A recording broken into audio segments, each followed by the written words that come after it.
नमस्कार दोस्तों, आप सभी का स्वागत है एजुकेशन इस चैनल पर। आज मैं आपको सिखाने वाली हूँ हिंदू मैरिज एक्ट ऑफ 1955 का section 23।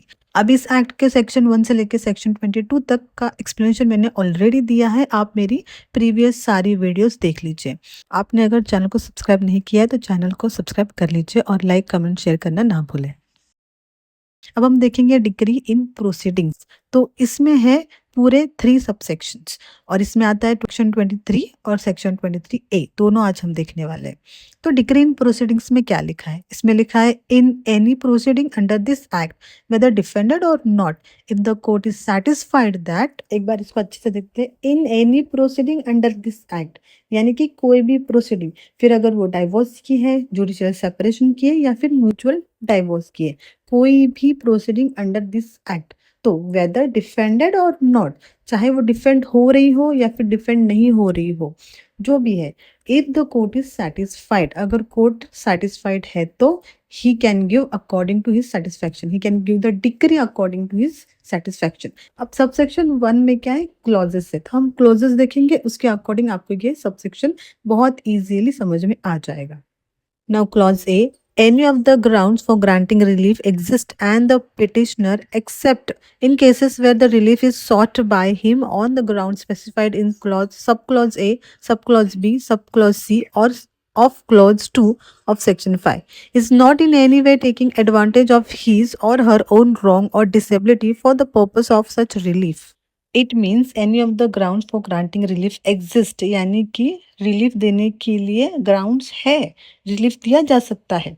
And the petitioner is not in any way taking advantage of his और हर ओन रॉन्ग और disability for the purpose of such relief, यानी कि जो प्लेंटिफ है वो किसी भी प्रकार से किसी भी लॉ का सहायता लेकर फायदा उठाने की कोशिश नहीं कर रहा हो। It means you should come to the court with the clean hands. If you are not offender, if you are not criminal, if you are not wrongdoer, then you are welcome to the court. If you already have done something और आप अगर law का फायदा उठा रहे हो और law के सेक्शंस के साथ आप सामने वाले पार्टी को ठग रहे हैं, तो आपको क्या है? रिलीफ नहीं मिलेगा। तो जज को पावर दिया है कि he can hold the degree also. इसके अंदर एक्सेप्शंस भी आते हैं, वो है सब clause A, sub clause B, sub clause C of clause 2 of section 5 of the Hindu marriage act of 1955। बाकी के जो सेक्शंस और क्लॉजेस है उसके लिए ये लागू होता है कि अगर प्लेंटिफ खुद ही फायदा उठाना चाहता है और फायदा उठा के डाइवोर्स, जुडिशियल सेपरेशन या फिर म्यूचुअल डाइवोर्स के लिए उन्होंने फाइल की हुई है केस, तो उसमें प्रोसीडिंग होल्ड हो सकती है और according to fact and laws जज क्या है अपना जजमेंट दे सकते, ही कैन चेंज ऑल्सो। जो रेमेडी है, जो रिलीफ है, वो डिफेंडेंट को भी जा सकती है इसमें। लेकिन क्लॉज ए में हमें ये सिखाया है कि अगर प्लेंटिफ फायदा उठा रहा है तो प्लेंटिफ को क्या है? रिलीफ नहीं मिलेगा, और अगर वो इनोसेंट है तो उसे रिलीफ मिलेगा। इसमें मैं आपको एक एग्जांपल देती हूँ, इससे आपको क्लॉज ए बहुत अच्छे से समझ में आ जाएगा। अज्यूम कि एक लड़का और लड़की की शादी हो रही है और लड़की को ऑलरेडी पता है कि लड़के के पहले शादी हो चुकी है, और अगर इनकी शादी होने के बाद शादी के वक्त लड़की को पता है कि लड़के की पहले शादी हो चुकी है और शादी के बाद इनकी शादी में झगड़े हो जाते हैं, नहीं जमती और डाइवोर्स तक बात पहुंच जाती है, तो कोर्ट में अगर उसने ये कहा कि मुझे मालूम नहीं था कि इसकी शादी हो चुकी है, ये तो फ्रॉड हो गया, ये तो ये हो गया, ये तो वो हो गया, आई वॉन्ट डाइवोर्स, ये मारता है, ये हो गया, वो हो गया, तो जज क्या है, अगर ये प्रूफ हो जाता है कि उसको ऑलरेडी पता है, शी इज नॉट इनोसेंट, उसे मालूम था फैक्ट क्या है, फिर भी उसने शादी की है, तो इस बेसिस पे कि फ्रॉड हुआ है, उसको मालूम नहीं था कि उसकी शादी होगी, इस बेसिस पे उसको रिलीफ रेमेडी नहीं मिलेगी। दूसरे जो भी होगा मारपीट वगैरह, उसके लिए उसको रेमेडी मिल सकती है। Now clause B, where the ground of the petition is the ground specified in clause 1 of subsection 1 of section 13. The petitioner has not in any manner been accessory to, connived at or condone the act or acts complained of, or where the grounds of the petition is cruelty. The petitioner has not in any manner condoned the cruelty.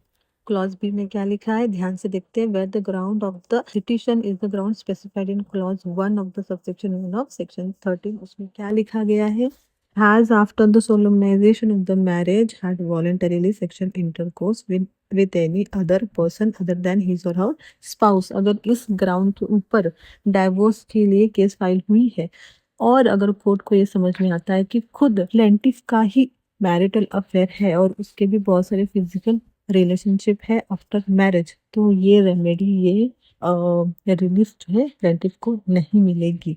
Because you have to come with clean hands to the court. Court justice और law जो है वो wrong doors के लिए नहीं है, criminals के लिए नहीं है, वो इनोसेंट लोगों के लिए है। यहाँ पे भी मैं आपको एक एग्जांपल दे देती हूँ। फॉर एग्जांपल, अगर हस्बैंड ने, प्लेंटिफ ने केस फाइल की हुई है, क्योंकि हस्बैंड है, उन्होंने केस फाइल की हुई है कि मेरी वाइफ के जो अफेयर्स है और उसके फिजिकल रिलेशनशिप है, तो मुझे डाइवोर्स चाहिए on the basis of clause 1 subsection 1 of section 13 of the Hindu marriage act of 1955। उसके बेसिस पे उसको क्या चाहिए, रिलीफ चाहिए, रिलीफ ऑफ डाइवोर्स। और जब कोर्ट को और बेंच को ये समझ में आता है कि खुद प्लेंटिफ के भी अफेयर्स है आफ्टर मैरिज और प्लेंटिफ के भी फिजिकल रिलेशनशिप्स है, तो इस बेसिस पे उसको रिलीफ नहीं मिलेगा, उसको डाइवोर्स नहीं मिलेगा। Because you have to come with the clean hand to the court for the justice, otherwise आपको कुछ नहीं मिलेगा। Now, clause double B. When a divorce is sought on the ground of mutual consent, such consent has not been obtained by force, fraud, or undue influence. It means बहुत बार ऐसे होता है कि mutually divorce ले लिया जाता है, दोनों भी पार्टी एक दूसरे को डाइवोर्स देने के लिए रेडी होती है और उनके अंदर सेटलमेंट भी हो जाती है, लेकिन वो सिर्फ रुकते हैं जजमेंट के लिए। तो अगर जज को ऐसा लगता है कि ये जो म्यूचुअल डाइवोर्स हो रहा है इसमें सामने वाली पार्टी को जो है दबाया जा रहा है, उसको फ्रॉड, फोर्स या फिर कुछ ऐसा बोल के उसे डाइवोर्स लिया जा रहा है जो कि रॉन्ग है, सही नहीं है। इसमें 3 वर्ड्स यूज हुए, फोर्स यानी कि दबाव डाल के, मार पीट के, धमका के, दबाव डाल के उनको बोला जाए कि डाइवोर्स दे दीजिए, तो ये क्या है, फियर में उन्होंने दिया है डाइवोर्स। तो जज को अगर ये समझ में आ गया है कि ये म्यूचुअली नहीं है, ये फोर्सफुली है, तो उसमें क्या है, रेमेडी नहीं मिलेगी। सेकंड क्या है वर्ड, फ्रॉड। फ्रॉड यानी कि झूठ बोल के लिया हुआ अनसेंट, उसमें भी क्या है, जज डाइवोर्स का डिग्री नहीं देगा। और लास्ट वर्ड है अंडू इन्फ्लुएंस, कि किसी ने, बड़े लोग हैं, उन्होंने समझाया कि डाइवोर्स ले लो, ठीक हो जाएगा, ऐसा हो जाएगा, वैसा हो जाएगा, लेकिन उस इंसान को जिसकी शादी है वो नहीं चाहता है। बहुत बार ऐसा होता है कि जो मैरिड लोग हैं उनके पेरेंट्स ऐसा बोलते हैं कि डाइवोर्स ले लो, इसको छोड़ दो, ये करो, वो करो, लेकिन जिनकी शादी है एक्चुअली वो नहीं चाहते कि उनकी शादी टूटे। लेकिन जो बड़े लोग हैं जिनके हाथ के अंदर आता है सब कुछ, जो घर घर संभाल रहे हैं, उनकी वजह से क्या है, वो लोग इन्फ्लुएंस में आकर डाइवोर्स दे देते हैं। तो अगर ऐसा है तो जज क्या है, डिग्री को रोक सकते हैं। Now, clause C. The petition not being a petition presented under section 11 is not presented or prosecuted in collision with the respondent. इसका मीनिंग ये है कि दोनों पार्टी की मिली भगत नहीं होनी चाहिए। बहुत बार ऐसा होता है कि प्लेंटिफ और जो डिफेंडेंट होता है वो दोनों क्या है, मिले हुए होते हैं। बहुत बार वो लोगों के पास ज़्यादा दिमाग होते हैं, वो सोचते हैं कि चलो इसको डाइवोर्स दे दूंगा तो खानदान की जो प्रॉपर्टी है उसमें से इसका हिस्सा साइड में हो जाएगा, फिर डाइवोर्स देने के बाद इसी के साथ मेरी वापस शादी हो जाएगी, तो प्रॉपर्टी मैटर्स में जाने से मैं बच सकता हूँ, तो डाइवोर्स दे देता हूँ। तो ऐसा अगर मिला हुआ है दोनों का भी, प्लेंटिफ का और डिफेंडेंट का, तो क्या है, जज को अगर समझ में आ गया कि ये प्रॉपर्टी के लिए चल रहा है इनका डाइवोर्स, तो वो रिलीफ नहीं देंगे, वो डिग्री को रोक देंगे सीधा सीधा। और इसमें लिखा गया है कि सेक्शन 11 के अकॉर्डिंग मैरिज नहीं होनी चाहिए। सेक्शन 11 में क्या दिया है कि वॉइड मैरिज को एक्सप्लेन किया है। अगर मैरिज वॉइड है तो उसमें डाइवोर्स, जुडिशियल सेपरेशन और रेस्टिट्यूशन, कंजुगल राइट कुछ भी नहीं आता है, वो वॉइड होती है marriage. Now, clause D.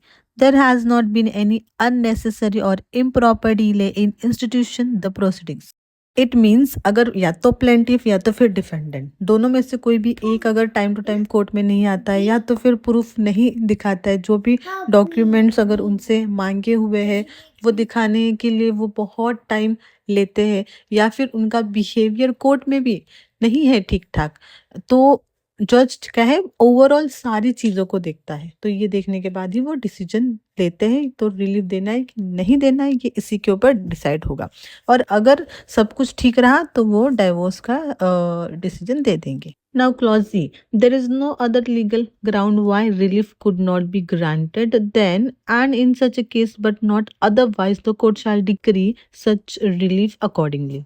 It means अगर कोई भी लीगल ग्राउंड नहीं है कि ये रिलीफ क्यों रोका जाए, कोई भी फैक्ट नहीं है, तो कोर्ट क्या है, court shall give the decree of the relief to the party accordingly. Now, subsection 2. Before proceeding to grant any relief under this act, it shall be the duty of the court in the first instance, in every case where it is possible, so to do constantly with the nature and circumstances of the case, to make every endeavor to bring about a reconciliation between the parties. Subsection 2 में कहा गया है कि before proceeding court को क्या है, दोनों भी पार्टी को समझाना है कि not to get the divorce और जुडिशियल सेपरेशन, उन दोनों के बीच में जो भी मिसअंडरस्टैंडिंग है उसे निकालना है। That the court should try to bring reconciliation, यानी कि दोनों को समझाना है। Provided that nothing contained in this subsection shall apply to any proceeding wherein relief is sought on any of the grounds specified in clause 2, clause 3, clause 4, clause 5, clause 6, clause 7 of subsection 1 of section 13. It mean subsection 2 जो है वो Hindu marriage act 1955 के section 13 जो है उसको applicable नहीं है। Section 13 के सबसेक्शन 1 में ये जितने भी क्लॉजेस लिखे उनको अप्लाई नहीं होता। इसमें लिखा है कि अगर जो इंसान है वो हिंदू धर्म छोड़ के दूसरे धर्म में जाता है तो ऐसी शादी में रिकाउंसिलेशन की कोई ज़रूरत नहीं होती है, या फिर जो भी डिफेंडेंट होता है वो 7 इयर्स के लिए अननोन हो जाता है, मिलता नहीं है, गुम हो जाता है, तो भी इसमें रिकाउंसिलेशन की कोई ज़रूरत नहीं होती है। या फिर अगर वो खुद से धर्म छोड़ के साधु हुआ हो या फिर ऐसा कोई संन्यास लिया हो उसमें, तो उसमें भी रिकाउंसिलेशन की कोई भी ज़रूरत नहीं होती है।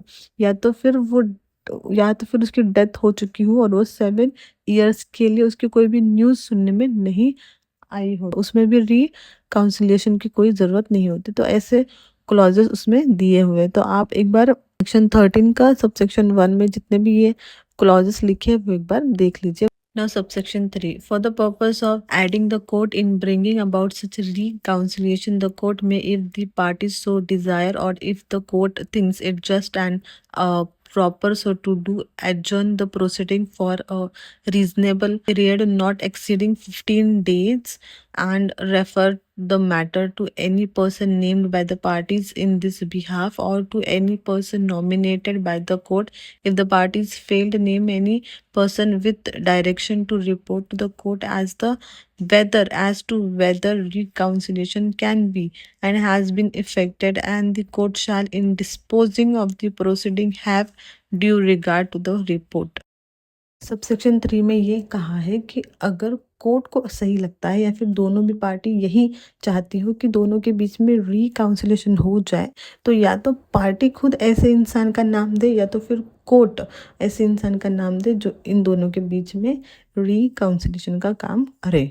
कोर्ट क्या है, प्रोसीडिंग रोक सकता है, प्रोसीडिंग के बीच में ही उनको 15 डेज का एक्स्ट्रा टाइम दिया जा सकता है और 15 डेज ही मैक्सिमम टाइम है, इसके अंदर ही रिकाउंसिलेशन हो जाना चाहिए। Now, subsection 4. In every case where a marriage is dissolved by a decree of a divorce, the court passing a decree shall give a copy thereof free of cost to each of the party. This is the direction to the court कि जब marriage is dissolve by the decree of divorce तो उसकी copy जो है वो दोनों party को free of cost देनी है। ये जस्ट एक डायरेक्शन है कि फाइनल सेटलमेंट हो चुका है, डाइवोर्स हो चुका है, जो भी है उसकी कॉपी जो है दोनों पार्टी के पास होनी चाहिए ताकि फ्यूचर में उनको कोई भी प्रॉब्लम ना आए। सो दिस वॉज सेक्शन 23 और उसके सबसेक्शन 1, 2, 3 एंड 4 और उसके क्लॉजेस हमने सब देख लिए विद एग्जाम्पल। अब हम देखेंगे section 23A। Now section 23A में लिखा है relief for respondent in divorce and other proceeding. In any proceeding for divorce और जुडिशियल सेपरेशन और restitution of conjugal rights, the respondent may not only oppose the relief sought on the ground of petitioner adultery, cruelty or desertion, but also make a counter claim for any relief under this act on that ground, and if the petitioner adultery, cruelty or desertion is proved, the court may give to the respondent any relief under this act to which he or she would have been entitled if he or she had presented a petition seeking such relief on that ground. Section 23A बहुत ज़्यादा important है, बहुत ही ज़्यादा, because this gives the support to the respondent. जो defendant होता है, respondent होता है, उसको क्या है, ये बहुत ज़्यादा ही अच्छा सेक्शन है। अब इसमें क्या लिखा है, in any proceeding for divorce और जुडिशियल सेपरेशन और restitution of conjugal right, the respondent may not only oppose the relief sought on the ground of petitioner's adultery, cruelty or desertion, but also make a counter claim। यानी कि अगर ऐसा हुआ है कि plaintiff ने cruelty के लिए, डिजर्शन के लिए, अडल्टरी के लिए केस फाइल किया है और ये प्रूव हो जाता है कि प्लेंटिफ ने खुद ही क्रूएल्टी किया हुआ है, डिजर्शन किया हुआ है, अडल्टरी भी किया हुआ है, अगर ये प्रूव हो जाता है कि पिटिशनर ही खुद क्या है, रॉन्ग डूअर है, तो कोर्ट अगर सेटिस्फाई है और ये सारी चीजें कोर्ट में प्रूव हो जाती है, तो कोर्ट जो है, जज जो है, वो क्या है, डिफेंडेंट को रिलीफ दे सकता है। और उसी केस में, ना कि दूसरा केस होगा कि चलो ये केस खारिज हो जाएगा और डिफेंडेंट को चांस है कि now you can file a second case, नहीं, उसी केस के अंदर डिसीजन हो जाएगा कि रिलीफ पिटिशनर को देना है या फिर डिफेंडेंट को देना है। और ये बहुत अच्छा सेक्शन है, section 23A, which give the relief to defendant. जैसा कि मैंने कहा था, you have to go to the court with the clean hands. Crime करने के बाद आप कोर्ट के पास हेल्प के लिए नहीं जा सकते। अगर आप खुद पहले से ही रॉन्ग डूअर है तो आपको कोर्ट से कोई भी हेल्प नहीं मिलेगी, अगर ये प्रूव हो जाता है तो। और अगर आप इनोसेंट है तो जस्टिस लॉ कोर्ट आपके साथ खड़ा रहेगा। This was the section 23 and section 23A of the Hindu marriage act of 1955। I hope कि आप सबको ये समझा हो। आई होप कि मेरा एक्सप्लेनेशन आपके कुछ काम आए।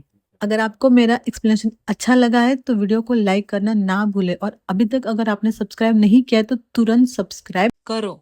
और अगर आपका कोई भी डाउट है तो you can ask me in comment section. और इस वीडियो को अपने फ्रेंड्स में, ग्रुप में, व्हाट्सएप पे, हर जगह पे शेयर कर दो। Thank you so much for watching the video.